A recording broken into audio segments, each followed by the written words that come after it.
Hi student, कैसे हैं आप लोग।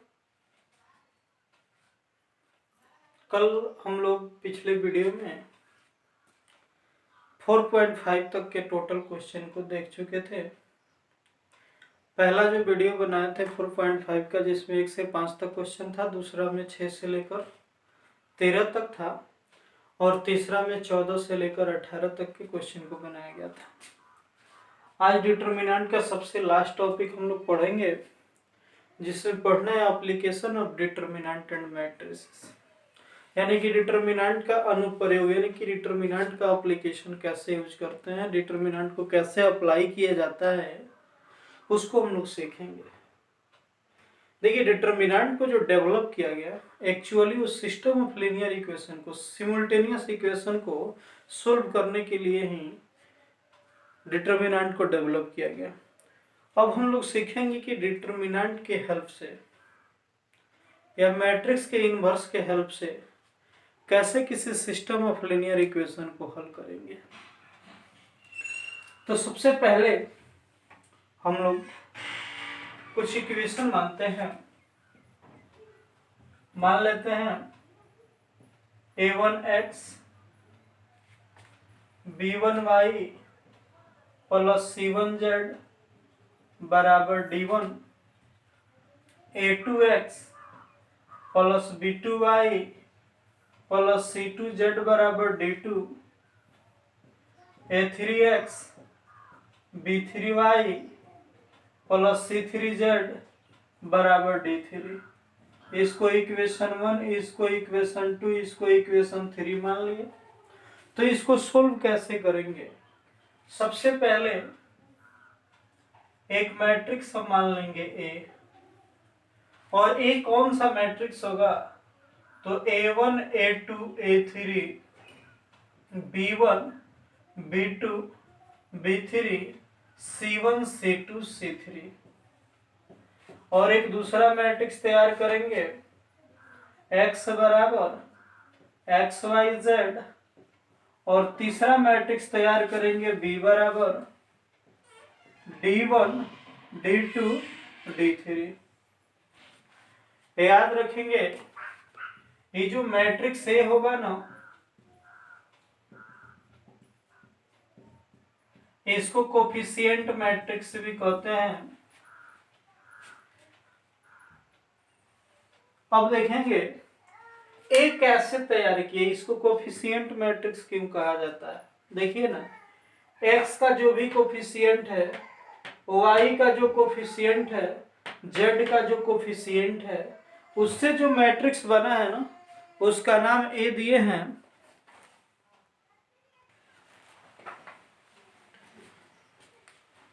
ए को कोफिशिएंट मैट्रिक्स कहते हैं, क्योंकि ये जो मैट्रिक्स बना है एक्स वाई जेड के कोफिशिएंट से मिलकर बना है। अब इसमें एक बात हम लोग को सीखना है, देखिएगा, एफ d1 बराबर d2 बराबर d3, अगर यह n भी रहता, अगर कितना भी रहता, अगर ये 0 के बराबर हो जाता, then system of linear equation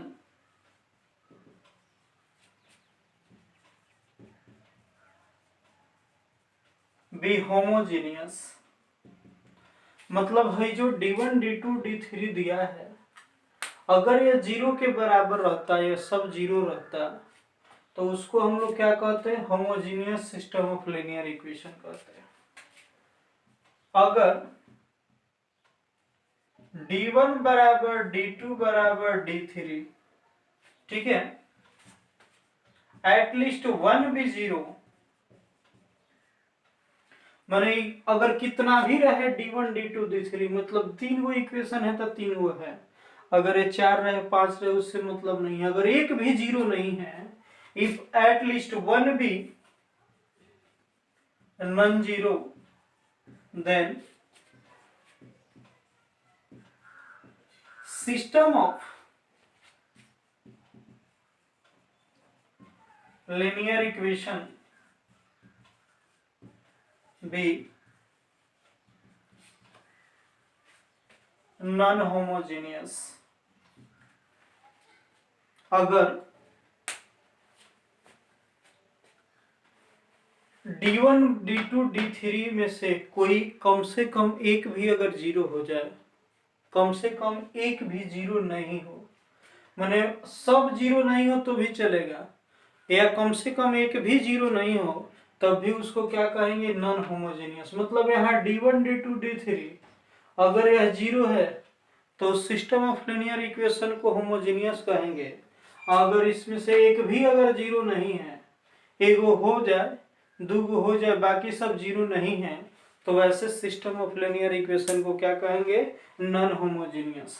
जैसे देखिएगा, जिसे मान लिया जाए 2x plus 3y is equal to 0 और 3x minus 5y is equal to 0, इसको होमोजेनियस कहेंगे। क्या कहेंगे, होमोजेनियस, क्योंकि यहाँ दोनों D1 और D2 किसके बराबर है, 0 के बराबर है। लेकिन अगर 3x plus 4y is equal to 1 और 2x plus 7y is equal to 2, इसको क्या कहेंगे, नॉन होमोजेनियस। क्या कहेंगे, नॉन होमोजेनियस, क्योंकि इसमें D1 D2 0 के बराबर नहीं है। देखिएगा, अगर है 0 हो जाए तब भी नॉन होमोजेनियस होगा, क्योंकि ये कोई 0 नहीं है। ठीक है, तो इसको ध्यान में रखना है।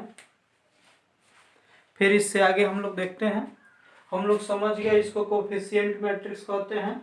ए तैयार करेंगे जब भी तो एक्स वाई जेड का जो कोफिशिएंट होगा उससे एक्स तैयार करेंगे, जितना भी इसमें वेरिएबल होगा उससे, और बी तैयार करेंगे जो D1 D2 D3 दिया रहेगा। ठीक है, उसके बाद हम लोग को एक बात और देखना है कि इसका सॉल्यूशन क्या होगा। सिस्टम ऑफ लीनियर इक्वेशन जो दिया है उसका सॉल्यूशन क्या होगा। कहते हैं बुआ कि if alpha 1 alpha 2 alpha 3 with solution of the system of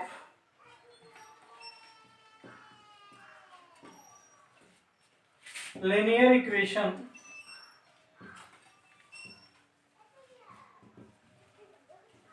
if it satisfied given all equations, यानी कि alpha 1 alpha 2 alpha 3 dot dot जो भी मान हो, वह मान ऐसा हो जो दिए गए सभी सिस्टम ऑफ लीनियर इक्वेशन को संतुष्ट करेगा ना, तो इस अल्फा 1 अल्फा 2 अल्फा 3 को इसका क्या कहेंगे, सॉल्यूशन कहेंगे। अब इसका सॉल्यूशन कब निकलेगा और सॉल्यूशन कब नहीं निकलेगा, इस पर हम चर्चा करते हैं। इसका सॉल्यूशन कब निकलेगा, इसमें सबसे मेन चीज है कंसिस्टेंसी और इनकंसिस्टेंसी। किसी सिस्टम ऑफ लीनियर इक्वेशन को कंसिस्टेंट कब कहते हैं, जब उसका डिटर्मिनेंट 0 के बराबर नहीं हो, और इनकंसिस्टेंट कब कहते हैं, जब उसका डिटर्मिनेंट 0 के बराबर हो। अगर कोई भी सिस्टम ऑफ लीनियर इक्वेशन दिया है, अगर कंसिस्टेंट है तो उसका सॉल्यूशन निकलेगा, वह चाहे एक हो या अनेक हो, लेकिन उसका सॉल्यूशन निकलेगा। लेकिन कोई सिस्टम ऑफ लीनियर इक्वेशन यदि इनकंसिस्टेंट है तो उसका सॉल्यूशन नहीं निकलेगा।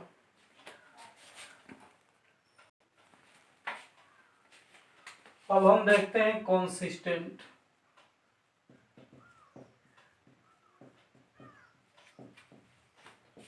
A system of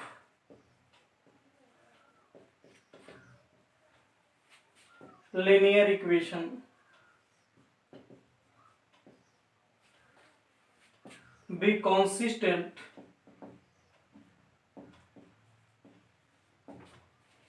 if determinant of A is not equal to 0। कोई भी सिस्टम ऑफ लीनियर इक्वेशन दिया है तो उसे मैट्रिक्स से तैयार करना हम लोग सीख चुके हैं, और मैट्रिक्स ए को क्या बोलते हैं, coefficient matrix. A system of linear equation is said to be consistent if determinant of A is equal to 0। कोई भी सिस्टम ऑफ लीनियर इक्वेशन को कंसिस्टेंट कब बोलते हैं, जब उसका डिटर्मिनेंट 0 के बराबर नहीं हो। जहां ए क्या है, ए क्या है, where A is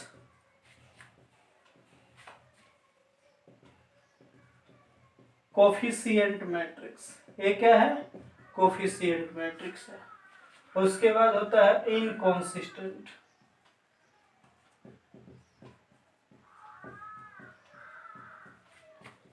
A system of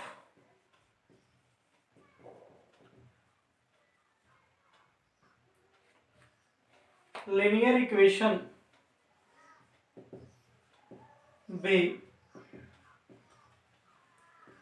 inconsistent if determinant of A is equal to 0। Objective में यह बात पूछा जा सकता है कि किसी सिस्टम ऑफ लीनियर इक्वेशन को कंसिस्टेंट कब कहते हैं, जब उसका डिटरमिनेंट 0 के बराबर नहीं हो। इनकंसिस्टेंट कब कहते हैं, जब उसका डिटरमिनेंट 0 के बराबर हो। अब किसी सिस्टम ऑफ लीनियर इक्वेशन को सॉल्व कैसे करते हैं, जरा उसको सीखते हैं।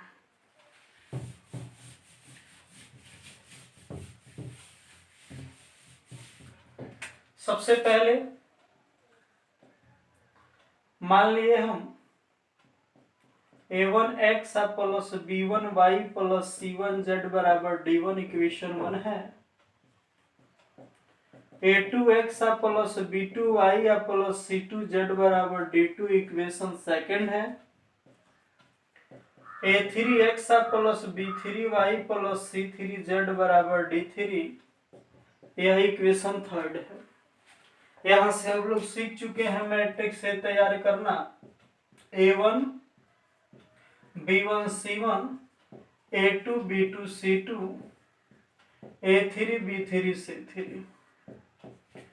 x बराबर xyz हो जाएगा और b बराबर क्या हो जाएगा d1 d2 d3। ठीक है, सबसे पहले लिखेंगे it can be written as ax is equal to b, यानी कि है जो सिस्टम ऑफ लीनियर इक्वेशन है ना, इसको ax बराबर b हम लिख सकते हैं। कैसे लिखेंगे जरा बताइएगा, देखिएगा ध्यान से, समझ में आएगा। जब a बराबर रखिएगा a1 b1 c1 a2 b2 c2 a3 b3 c3, x कितना है x y z, b कितना है d1 d2 d3। जरा देखिएगा तो फिर सिस्टम ऑफ लीनियर इक्वेशन आता है कि नहीं। यहां से गुना कीजिए तो a1 b1 c1 a1x plus b1y plus c1z बराबर d1 a2x plus b2y plus c2z बराबर d2 a3x plus b3y plus c3z किसके बराबर हो जाएगा d3 के। यानी कि इस तरह से ax प्लस b को हम इतना लिख सकते हैं। अब देखिए क्या करेंगे, इसको मान लेते हैं हम equation 1। Multiplying on both sides by a inverse, यानी कि इक्वेशन 1 जो है ना, उसके दोनों साइड हम कितना से मल्टीप्लाई करते हैं a इनवर्स से। देखिए a इनवर्स से जब मल्टीप्लाई करेंगे तो क्या आएगा, ax है ना बराबर b है a इनवर्स से, तो a into A inverse x बराबर कितना हो जाएगा a inverse b। a into A का इनवर्स मिलके कितना होता है i या x बराबर कितना हो जाएगा a इनवर्स b। जरा देखिएगा i से किसी भी मैट्रिक्स में गुना करते हैं तो x ही न रहता है, और ये बराबर कितना हो जाएगा a इनवर्स b। यानी कि कोई भी सिस्टम ऑफ लीनियर इक्वेशन दिया है, अगर वो कंसिस्टेंट है तो उसका इनवर्स निकालने के लिए इस फॉर्मूला का हम यूज करेंगे x बराबर a इनवर्स b। x बराबर a इनवर्स b। देखिएगा बहुत सारे एग्जाम्पल को हम लोग देखते हैं, कुछ एग्जाम्पल देखते हैं कि कैसे हम लोग इसके हेल्प से सिस्टम ऑफ लीनियर इक्वेशन को हल करते थे। जैसे 3x plus 2y is equal to 4 है, 2y minus 5y is equal to 6 है, और यहां से हल करके x और y का वैल्यू निकालना है। तो देखिए x और y का वैल्यू कैसे निकलेगा।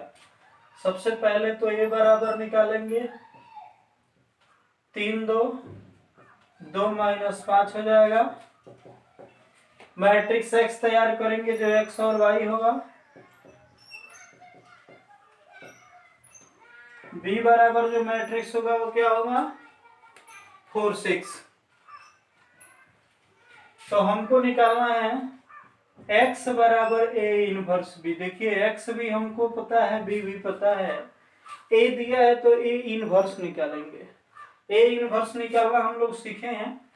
a के एडजॉइंट में डिटर्मिनेंट ऑफ a से भाग करते हैं। सबसे पहले डिटर्मिनेंट ऑफ a निकाल लेंगे, कितना हो जाएगा 5 तिया -15 -2 दूना 4, मतलब कितना हो जाएगा -19। डिटर्मिनेंट ऑफ a निकल गया।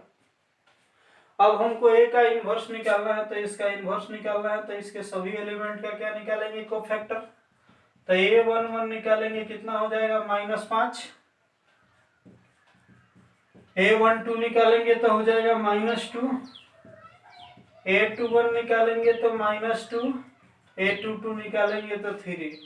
इनवर्स निकालने के लिए इसके कोफैक्टर से नया मैट्रिक्स तैयार करेंगे, -5 -2 -2 3 हो गया।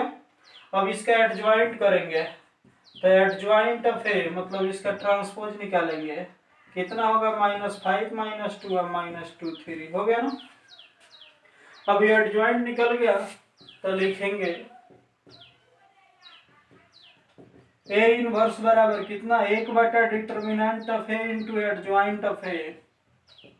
तो 1 डिटर्मिनेंट ऑफ ए कितना -19। -19 से इस सब में भाग करेंगे, देखिएगा ना -19 से जो भाग होगा तो ये कितना हो जाएगा minus minus plus 5/19 minus minus plus 2/19 minus minus plus 2/19 plus minus minus 3/19 हो गया।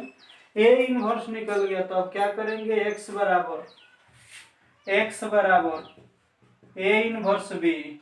x किसके बराबर है एक्स वाई के। ए इनवर्स देखिए कितना निकल गया 5/19 2/19 2/19 माइनस 3/19 आई इंटू बी बराबर कितना है 4 और 6। इस दोनों का गुना करेंगे कैसे, पहला रो पहला कॉलम। देखिएगा ऊपर गुना होगा तो 5 चौका 20/19 अब प्लस ही हो जाएगा 6 दूना 12/19। फर्स्ट रो का फर्स्ट कॉलम से गुना हो गया। अब फर्स्ट रो का सेकंड कॉलम से, तो 4 दूना 8/19 अब माइनस 6 तिरका 18/19। दोनों का एलसीएम हो जाएगा 19। 20 में 12 जोड़ेंगे तो कितना हो जाएगा 32। ये दोनों का एलसीएम हो जाएगा 19 और 8 में से 18 घटेगा -10। इधर क्या बचा है x बराबर एक्स वाई। देखिएगा दोनों मैट्रिक्स का ऑर्डर बराबर है 2/1 है 2/1 है। दोनों मैट्रिक्स के बीच में अगर बराबर का चिन्ह है तो निश्चित रूप से दोनों का ऑर्डर बराबर होगा और दोनों का संगत एलिमेंट कॉरेस्पॉन्डिंग एलिमेंट बराबर होगा। तो यहाँ से हम लोग को मिलेगा x बराबर 32/19 और y बराबर मिलेगा -10/19। इस तरह से मैट्रिक्स के इनवर्स के हेल्प से हम लोग किसी भी सिस्टम ऑफ लीनियर इक्वेशन को हल कर सकते हैं, अगर उसका सॉल्यूशन निकलने वाला है तब, अगर वो कंसिस्टेंट है तब। इसके आगे और कुछ हम लोग इसके बारे में जानते हैं।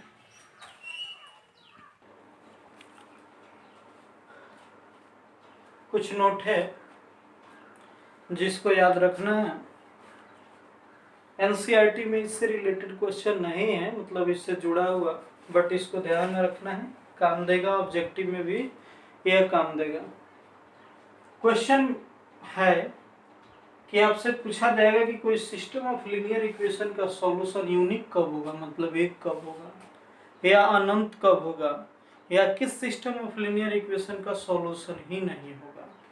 तो कोई भी सिस्टम ऑफ लीनियर इक्वेशन दिया है, अगर उससे कोफिशिएंट ऑफ मैट्रिक्स का डिटर्मिनेंट 0 नहीं हो रहा है तो हम लोग ए का इनवर्स निकालेंगे।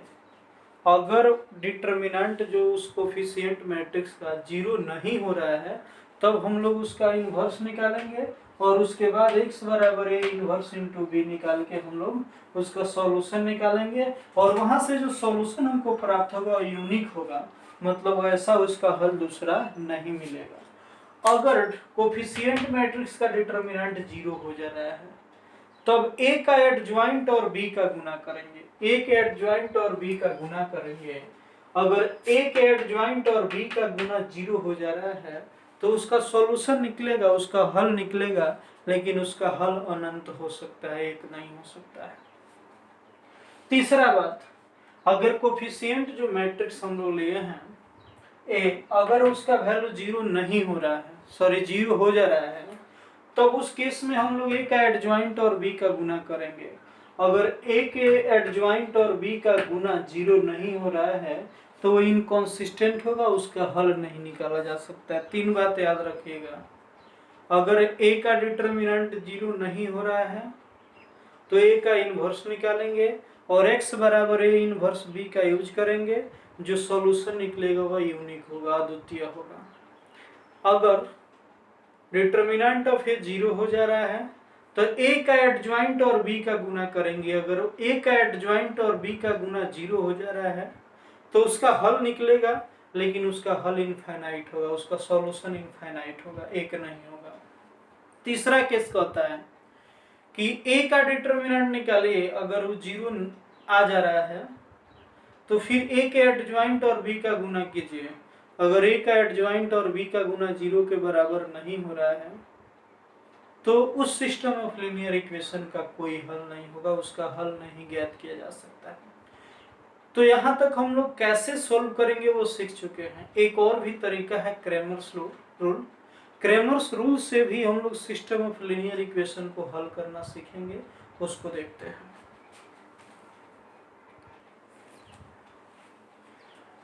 क्रैमर्स रूल को देखेंगे हम लोग, इससे कैसे हम लोग सिस्टम ऑफ लीनियर इक्वेशन को सोल्व करेंगे। इससे भी काफी आसानी से हम लोग सिस्टम ऑफ लीनियर इक्वेशन को हल कर सकते हैं। देखिएगा, सबसे पहले हम कुछ इक्वेशन लेते हैं। a1x plus b1y plus c1z बराबर d1, a2x plus b2y plus c2z बराबर d2, a3x plus b3y plus b3y plus c3z is equal to d3। Equation 1 2 3। वहां हम लोग a निकालते थे ना, यहाँ हम लोग a नहीं निकालेंगे, d सबसे पहले निकालेंगे, और जो वहां a निकालते थे वही d यहाँ कहलाएगा। और d बराबर देखिए क्या हो जाएगा, a1 b1 c1 a2 b2 c2 a3 b3 c3 हो गया। अब d निकालने के बाद हमको d1 निकालना है। अब देखिए d1 कैसे निकालेंगे। जब d1 निकालेंगे ना तो इस x वाले कोफिशिएंट को छोड़ेंगे। किसके कोफिशिएंट को छोड़ेंगे? x वाले के कोफिशिएंट को। और x वाले के कोफिशिएंट को छोड़ेंगे तो उसके जगह पे किसको लिखेंगे? तो d1 d2 d3 को। यानी कि हो जाएगा d1 d2 d3, फिर हो जाएगा b1 b2 b3 c1 c2 c3, फिर d2 निकालेंगे। d2 निकालेंगे तो यहाँ से y के कोफिशिएंट को छोड़ेंगे तो हो जाएगा a1 a2 a3, और y के कोफिशिएंट की जगह पे d1 d2 d3 लिखाएगा और c1 c2 c3 उसी तरह रहेगा। और जब हम d3 निकालेंगे तो d3 बराबर क्या होगा? देखिएगा a1 a2 a3 b1 b2 b3, और c1 c2 c3 के जगह पे क्या लिखेंगे? d1 d2 d3। काफी आसान है, इसमें कुछ सोचना ही नहीं है। सबसे पहले आप d लिख लिए जो x y z का कोफिशिएंट है। उसके बाद आप d1 निकालेंगे। तो d1 कैसे निकालिएगा? d1 निकालने के लिए क्या कीजिएगा जरा देखिएगा। d1 निकालने के लिए जो x का कोफिशिएंट है वहां d1 d2 d3 लिखिएगा, अब बाकी जैसे है वैसे लिखाएगा। फिर d2 निकालने के लिए y का जो कोफिशिएंट है उसके जगह पर d1 d2 d3 को लिखेंगे, बाकी जैसे वैसे रहेगा। d3 निकालने के लिए क्या करेंगे? तो D3 निकालेंगे तो जो Z का कोफिशिएंट है उस जगह पे D1 D2 D3 को लिखेंगे, बाकी जैसे है वैसे। अब आप सोचेंगे कि ये तो D1 D2 D3 निकाल लिए हम, तो इससे हम लोग एक्स वाई जेड का वैल्यू कैसे निकालेंगे, जरा देखिएगा। एक्स बराबर निकालना है, एक्स का कोफिशिएंट किस में नहीं है, तो इसमें नहीं है, तो एक्स बराबर हो जाएगा D1 के डिटर्मिनेंट में हम D से भाग कर देंगे। मतलब इसका जो वैल्यू आएगा डिटर्मिनेंट निकालेंगे, उसमें इसके डिटर्मिनेंट से भाग कर देंगे तो हमको x का वैल्यू निकल जाएगा। ये और आसान लग रहा है। y का वैल्यू निकालना है तो कैसे निकालेंगे, जिसमें y का कोफिशिएंट नहीं है उसको छोड़ देंगे, तो यहाँ D2 है, उसके डिटर्मिनेंट में हम D के डिटर्मिनेंट से क्या कर देंगे, भाग कर देंगे। और जब z का वैल्यू निकालना होगा तो हम क्या करेंगे, z का कोफिशिएंट किस में नहीं है, D3 में, तो उसके डिटर्मिनेंट में डिटर्मिनेंट ऑफ D से भाग कर देंगे। मतलब x का वैल्यू निकालना है, तो जिसमें x का कोफिशिएंट नहीं है उसका डिटर्मिनेंट निकाल के डिटर्मिनेंट ऑफ D से भाग कर दीजिए। जब y का कोफिशिएंट y का वैल्यू निकालना है तो y का कोफिशिएंट D2 में नहीं है, उसके डिटर्मिनेंट में डिटर्मिनेंट ऑफ D से भाग कर दीजिए। जब z का वैल्यू निकालना है तो D3 का डिटर्मिनेंट निकालिए, क्योंकि इसमें z का कोफिशिएंट नहीं है, और उसमें किससे भाग कर दीजिए, डिटर्मिनेंट ऑफ D से। और ये जो x y z का वैल्यू निकालना है ना, इसी नियम को क्रेमर्स रूल कहा जाता है। और इस तरह से काफी आसानी से देखिए हम लोग किसी भी सिस्टम ऑफ लीनियर इक्वेशन को क्या कर पा रहे हैं, हल कर पा रहे हैं। इसके एग्जाम्पल को देखेंगे, इससे जब कुछ एग्जाम्पल हम लोग देखेंगे, कुछ क्वेश्चन को करेंगे तो और समझ में आएगा। हम लोग देखते हैं इसके बारे में कुछ और। क्रेमर्स रूल में भी 3 नोट हम लोग देख लेंगे। पहला नोट कह रहा है कि अगर D 0 के बराबर नहीं है, D 0 के बराबर कहने का मतलब डिटर्मिनेंट ऑफ D 0 के बराबर नहीं है, तो सिस्टम ऑफ इक्वेशन कंसिस्टेंट होगा। यानी कि अगर डिटर्मिनेंट ऑफ D 0 के बराबर नहीं है, उस कंडीशन में सिस्टम ऑफ लीनियर इक्वेशन को कंसिस्टेंट कहेंगे और उसका यूनिक सॉल्यूशन होगा, केवल एक सॉल्यूशन होगा। दूसरा केस कह रहा है अगर डिटर्मिनेंट ऑफ D किसके इक्वल है, 0 के इक्वल, किसके इक्वल, 0 के इक्वल है, और D1 का डिटर्मिनेंट, D2 का डिटर्मिनेंट, D3 का डिटर्मिनेंट नॉन जीरो है, मतलब यह 0 के बराबर नहीं है, तो system of linear equation inconsistent होगा। क्या होगा, इनकंसिस्टेंट होगा, और इसका कोई भी सॉल्यूशन नहीं होगा। And it will have no solution, इसका कोई सॉल्यूशन नहीं होगा। तीसरा कंडीशन कह रहा है कि अगर डिटर्मिनेंट ऑफ D 0 के बराबर है और determinant of D1, determinant of D2, determinant of D3 are 0, अगर यह भी 0 है तो system of linear equation consistent होगा, लेकिन उसका इनफाइनाइट सॉल्यूशन होगा। आप जरा सोचिए, हाई अगर 0 हो जाए डिटर्मिनेंट ऑफ D, हाई 0 नहीं हो, तो कैसे इसका हल नहीं निकलेगा, जरा सोचिए ना। x बराबर क्या देखे थे, डिटर्मिनेंट ऑफ D1 बटा डिटर्मिनेंट ऑफ D, ठीक है। अगर स्टूडेंट यह 0 हो जाएगा, अगर है नीचे वाला 0 हो जाएगा, तो क्या इसमें भाग कर पाएंगे, यह निकलेगा, x का वैल्यू तो इनफाइनाइट होगा, इसलिए इसका कोई सॉल्यूशन नहीं निकलेगा। और इस सिस्टम ऑफ लीनियर इक्वेशन को क्या कहेंगे, इनकंसिस्टेंट कहेंगे। क्या कहेंगे, इनकंसिस्टेंट कहेंगे। लेकिन यहाँ इहो 0 हो रहा है, इहो 0 हो रहा है, तो 0 बटा 0 हो रहा है ना, इसलिए उसका अनेकों हल हो सकता है, उसका एक हल नहीं होगा, इनफाइनाइट हल होगा। और इस कंडीशन में 0 नहीं है, तो ऊपर कुछ भी हो, नीचे 0 नहीं है, इसका मतलब उसका केवल एक सॉल्यूशन निकलेगा। एक एग्जाम्पल भी हम लोग देखते हैं, फिर आगे हम लोग बढ़ते हैं।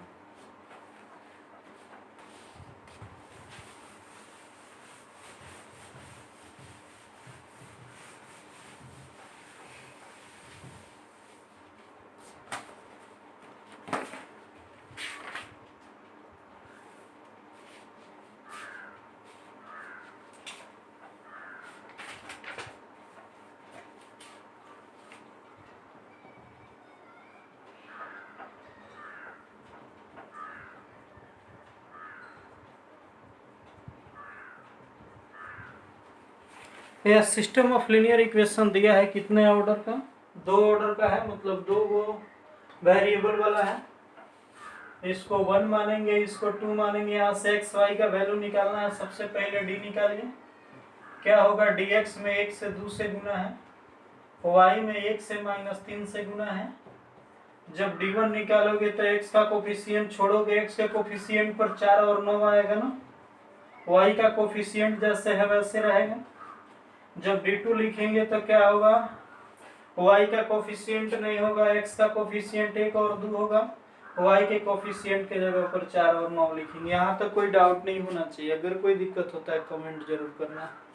अब देखो, सबसे पहले d का डिटरमिनेंट निकालो, कितना होगा, -3 और -2 कितना हो जाएगा, -5। जीरो नहीं है, जीरो नहीं है।